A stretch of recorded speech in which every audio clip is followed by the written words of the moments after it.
Hi నమస్తే welcome to Myra media నేను మీ కేవీఆర్ ఆంధ్రప్రదేశ్ లో రాజకీయాలు ఎంత దారుణంగా మారినాయో విజయసాయి రెడ్డి టార్గెట్ గా ఎట్లా జరుగుతున్నాయో చూస్తూనే ఉన్నాం రాష్ట్ర వ్యాప్తంగా అంటే కూటమి సర్కారు ఏర్పడ్డ ఈ నెల రోజుల్లో ఎన్ని అట్రప్లాఫ్ షోలు కూటమి సర్కారు ఏ రకంగాల్లో ఫెయిల్ అయిందో ఇప్పటికే పుంకాలుగా కథనాలు వస్తున్నాయి అవేవి పచ్చ మీడియా కనపడకపోగా ఓన్లీ విజయసాయి రెడ్డి అక్రమ సంబంధం ఒక ఆమె శ్వేత అనే ఒక అధికారిని ఆమె మీద బురద జల్లే కార్యక్రమాన్ని ఎత్తుకున్నాయన్నమాట సో మొత్తంగా అంటే అరాచకాలు రేపులు అత్యాచారాలు ఇవన్నీ పక్కకు పోయి అంటే రాష్ట్రంలో ఒకప్పుడు సుగాలి ప్రీతి అనే ఒక కేసును నెత్తినబెట్టి పవన్ కళ్యాణ్ చంద్రబాబుతో సహా మొత్తం ఆ బ్యాచ్ మొత్తం వైఎస్ జగన్మోహన్ రెడ్డి మీద నానా బురద జల్లే ప్రయత్నం చేసింది సరే కక్ష తీర్చుకున్నారు ప్రభుత్వం మారిపోయింది మరి వీళ్ళ హయాంలో ఏమైనా శాంతి భద్రతలు సెటరేట్ అయినాయా లేదంటే నేరాలు ఏమైనా పెరిగినాయా అవన్నీ చూసుకునే వెసులుబాటే లేకుండా పోయింది ఎంతసేపు అంటే డైవర్షన్ పాలిటిక్స్ ఆ సూపర్ 6 అమలు చేసే దిక్కుమొక్కు లేదు దానికి సంబంధించిన డబ్బులు లేవు మొన్న పెన్షన్ పంపిణీ అట్టహాసంగా నిర్వహించినా కూడా అది అట్రప్లాఫ్ అయిందన్న సంగతి ఇప్పటికే జనంలో నలుగుతున్న చర్చ విద్యా వైద్యాన్ని అటకెక్కిచ్చిర్రు ఇప్పటికే ఆర్బీఐ సెబీ కేంద్ర ప్రభుత్వ సంస్థలతో ఇప్పటికే కొన్ని వేల కోట్ల రూపాయలను అప్పులు తీసుకొచ్చి ఇవేవి పచ్చ మీడియా కనపడకపోగా కేవలం విజయసాయి రెడ్డి మాత్రమే ఎందుకు వార్తాంశంగా మారిండు ఇది ఇప్పుడు హాట్ టాపిక్ అనమాట సో అక్రమ సంబంధాలు మాత్రమే పచ్చ మీడియా కనపడుతున్నాయి విజయసాయి రెడ్డి టార్గెట్ గా ఏం జరుగుతుందో ఒకసారి చూసే ప్రయత్నం చేద్దాం అంతకంటే ముందు సుభాష్ గారు అనేసి ఎవరైతే జీపీ రెవెన్యూ జీపీ రెవెన్యూ ఉన్నారో ఆయన నాకు పరిచయం అయ్యారు ఆ మూమెంట్ లో వైజాగ్ లో చిన్న ఇన్సిడెంట్ జరిగింది మీడియా అందరికీ కూడా తెలిసింది పుష్పవర్ధన్ అనే నా కొలీగే కాకపోతే వచ్చి కూర్చున్న సీట్ సుపీరియర్ సీట్ లో కూర్చున్నారు ఆయన కార్ పంపించి నువ్వు డిన్నర్ కి రామ్మని పిలిచినాడు ఎందుకంటే ఎవరు లేడు కదా నాకు ముందు వెనక ఎవరు లేరు కాబట్టి దాంట్లో అంటే నువ్వు ఎవరైనా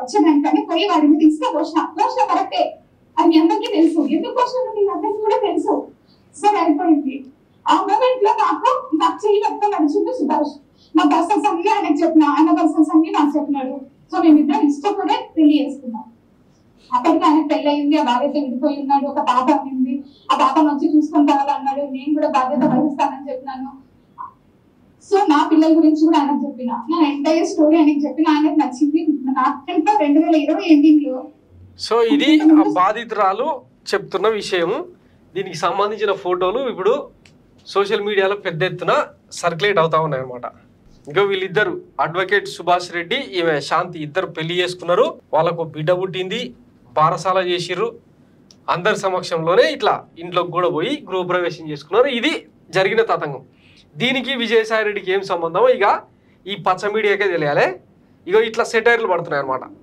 పూజకి పనికి వస్తాడా పూజకి పనికి రాడా డిఎన్ఏ టెస్ట్ లో తేలిపోతుంది సో మేమందరం ఎంతో టెన్షన్ తో నిజంగా వరల్డ్ కప్ లో కూడా అంత టెన్షన్ లేదు ఈ రోజు అంత టెన్షన్ లో ఆంధ్ర రాష్ట్ర తెలంగాణ 2 తెలుగు రాష్ట్రాల్లో అందరూ విజయసాయి రెడ్డి పూజకి పనికి వస్తాడా పూజకి పనికిరాడనే విషయం తొందరలో తేలాలని ఆ విజయసాయి రెడ్డి అసలు అంత ఆత్రం ఎందుకు ఆమె పుట్టిన బిడ్డ విజయసాయి రెడ్డిదా కాదా డిఎన్ఏ టెస్ట్ మీద ఉన్నంత శ్రద్ధ రాష్ట్రంలో సమస్యల మీద పెడితే బాగుంటుంది ఇట్లాంటి బఫూన్ గాలనల్లా తీసుకొని ఈ పచ్చ మీడియా రాష్ట్రానికి ఏం మెసేజ్ ఇస్తున్నట్టు ఇంకో ఈ అడ్వకేట్ సుభాష్ రెడ్డి మాట్లాడిన వాయిస్ కాల్తోనే ఇప్పుడు షో చేసే ప్రయత్నం చేస్తున్నారు ఒక ఆడకూతురుకు అన్యాయం జరిగితే అండగా నిలవాల్సింది పోయి ఇట్లా బజార్లో పెట్టే ప్రయత్నం ఏంది ఆమె మొగుడు ఎప్పుడో 2016లోనే ఆమెకు విడాకులు ఇచ్చిందంట ఇదిగో ఇట్లా స్టెప్పులు వేస్తున్న విషయం 2021లోనే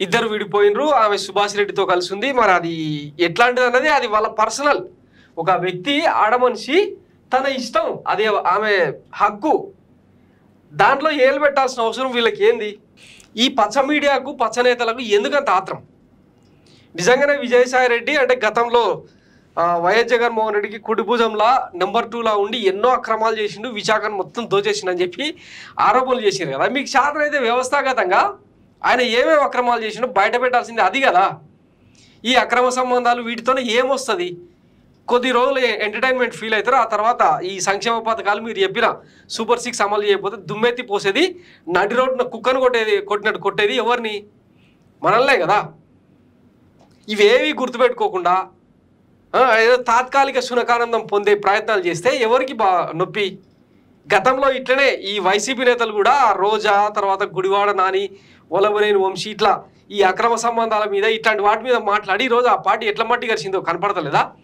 ఇదే పరిస్థితి చంద్రబాబు నాయుడుకు, టీడీపీకి పట్టాలనా? కాలం మారుతున్న కొద్దీ రాజకీయాలు మారాలి, ఒక తరం మారుతుంది. వాళ్ళ ఆశలకు అనుగుణంగా ప్రభుత్వాన్ని నడపాల్సింది పోయి ఇంకా ఈ విషం జిమ్మే కథలేంది? ఇప్పుడు సోషల్ మీడియాలోనో ఓటీటీల్లోనో ఇవన్నీ నడుస్తున్నాయంటే అది వేరే సంగతి, బూత్ కంటెంట్ ఇదంతా. కానీ మెయిన్ స్ట్రీమ్ మీడియా కూడా ఇట్లా టార్గెట్ చేయడం ఏంది? ఏమైనా బుద్ధి ఉందా, సోయిందా అసలు? ఏది అడ ఇష్యూనే లేనట్టు తెలంగాణకు సంబంధించి కూడా దీనే రుద్దే ప్రయత్నం చేస్తున్నారు. మా బక్కజెట్స్ అని కుక్క తిట్లు తిడుతున్నాడు. అయ్యో ఇంత పెద్ద సమస్య అయితే ఉంది. బిడ్డలందరూ కూడా అర్ధరాత్రి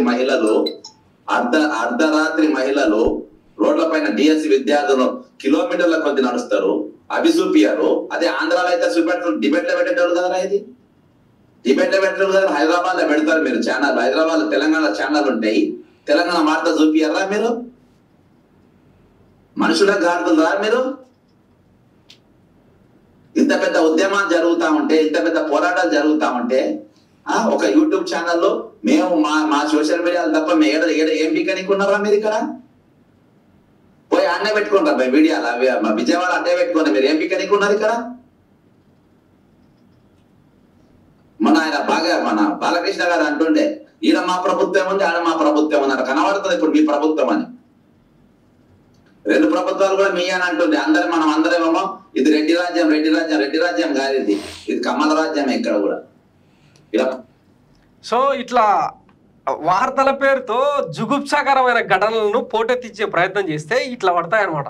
తెలంగాణలో చెప్పు దెబ్బలు పడతాయి, కౌకు దెబ్బలు తింటారు. ఎవరుంటే ఆంధ్రాలో చూసుకోవాలని చెప్పి చెప్తా ఉన్నారు కదా. ఇన్ని తిట్టినా కూడా ఈ పచ్చ మీడియాకు వీళ్ళకు బుద్ధి రాదా? అంటే ఇక మార్చుకోవాల్సిన అవసరం లేదా? ఇప్పుడు ఇటు తెలంగాణ ప్రభుత్వంలో కావచ్చు, అటు ఆంధ్ర ప్రభుత్వంలో కూటమి సర్కార్లో కానీ ఎన్నో చెప్పాల్సిన విషయాలు ఉన్నాయి, ప్రజలకు తెలియాల్సిన విషయాలు ఉన్నాయి. వాటన్నిటి మీద కదా డిస్కషన్. అసలు ఒక మీడియా పనేంటి? ప్రజలకు విజ్ఞానాన్ని, వినోదాన్ని అందించడం, అలాగే చైతన్యం చేయడం, ప్రభుత్వాలను ప్రశ్నించడం, ప్రతిపక్షంగా వ్యవహరించడం. ఇవి మానేసి ఈ పుండాకోరు ముచ్చట్లతో ఏం పని, ఏం అవసరం? విజయసాయి రెడ్డిని వ్యక్తిత్వ హననం చేస్తే సరే, ఆయనతోనో ఆయన కుటుంబంతోనో పోతుంది అనుకుందాం. ఆయన డిమోరల్ అయితే వైసీపీకి దెబ్బ అనుకుందాం. అది మీ కుట్రకోణం కావచ్చు. ఈ ఆడకూతురు ఏం చేసింది? ఆమెను అడ్డం పెట్టుకొని ఈ పేలాలు ఎరుకునే ముచ్చట్లేంది? ఇక చెప్పుకుంటూ పోతే వీళ్ళ దిక్కుమాలతనం, దుర్మార్గాలు చాలా ఎక్కువ ఉంటాయి.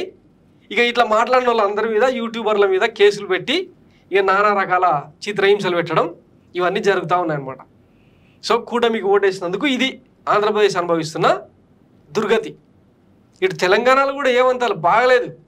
చూస్తున్నారు కదా, మొన్న నిరుద్యోగ సమస్య గత 10 రోజులుగా సెక్రటేరియట్ ముట్టడి దాకా వచ్చింది. అర్ధరాత్రిలో అశోక్ నగర్లో విద్యార్థులు ర్యాలీలు తీయడం, ఆ నోటిఫికేషన్ లాభం అని చెప్పి ప్రభుత్వానికి విన్నవిస్తున్నా ఇక్కడ ముఖ్యమంత్రి ఏమో వాళ్ళ ఉద్యమాన్ని పట్టించుకోకుండా ఆయన ఇష్టానుసారంగా డిమోరల్ చేసేలాగా, అసలు ఈ అమర నిరాహార దీక్షకు కూర్చున్న వాళ్ళు ఎవరైనా అభ్యర్థులా, వాళ్ళు ఏమైనా అప్లికేషన్ చేసుకున్నారా అని చెప్పి ఆయన డిమోరల్ చేసేలాగా మాట్లాడుతున్నారు. ఇక్కడ కూటమి సర్కారేమో ఈ 6 గ్యారెంటీలను సూపర్ 6 అమలు చేయలేక చేతులు ఎత్తేసింది. ఇప్పటికీ అప్పుల కుప్పగా మారుస్తున్నారు. ఆయన ప్రాధాన్య అంశం మొత్తం అమరావతి చుట్టూ తిరుగుతూ ఉంది. అవే డిమాండ్లను కేంద్రం ముందర పెడుతున్నాడు. ఒక అమరావతి బాగుపడితే రాష్ట్రం మొత్తం బాగైనట్ట. ఇవి కదా క్వశ్చన్స్ చేయాల్సింది. గతంలో వైఎస్ జగన్మోహన్ రెడ్డి సర్కార్ మీద రకరకాల బురద జల్లే ప్రయత్నం చేశారు. అభివృద్ధి ఆగిపోయింది, ఇంగ్లీష్ మీడియం స్కూల్ పెట్టి పిల్లల్ని జరగొడుతున్నారు, ట్యాబులు ఇచ్చి వాళ్ళని బూత్ కంటెంట్ చూపించేలాగా ప్రోత్సహిస్తున్నారు, అది అని చెప్పి మాట్లాడింది కదా. మరి ఇప్పుడు ఆ కూటమి సర్కారులో ఏం తప్పులు కనపడుతూనే లేవా?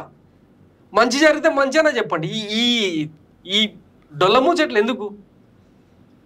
సో ఇది ఆంధ్రప్రదేశ్లో జరుగుతున్న రాజకీయ వ్యవహారం. వైఎస్ విజయసాయి రెడ్డి టార్గెట్గా జగన్ మీద కాల్పులు జరిపే ప్రయత్నం అనమాట ఇది. అంటే వ్యక్తిత్వ హననం చేస్తే ఏమైనా తగ్గుతారా, ప్రతిపక్షంగా వైసీపీ నిర్వీర్యం అవుతుందా అన్న కోణంలో చేస్తున్న ప్రయత్నం కావచ్చు. ఎన్ని రోజులు నడిపిస్తారు? ఈ సోషల్ మీడియా యుగంలో, డిజిటల్ యుగంలో ఒక ఇష్యూ ఒక్క రోజుకు మించి జనం మైండ్లలో ఉండదు. ఈ విషయం అర్థమైతే ఈ పచ్చ మీడియా ఇప్పటికైనా లైన్ మార్చుకుంటుంది, లేదంటే ఇంకా వాళ్ళ రొచ్చు వాళ్ళే కడుక్కోవాల్సి ఉంటుంది, దానికి ఎవడేం చేయలేడు. So thanks for watching my media. నేను మీ కేవీఆర్. Thank you.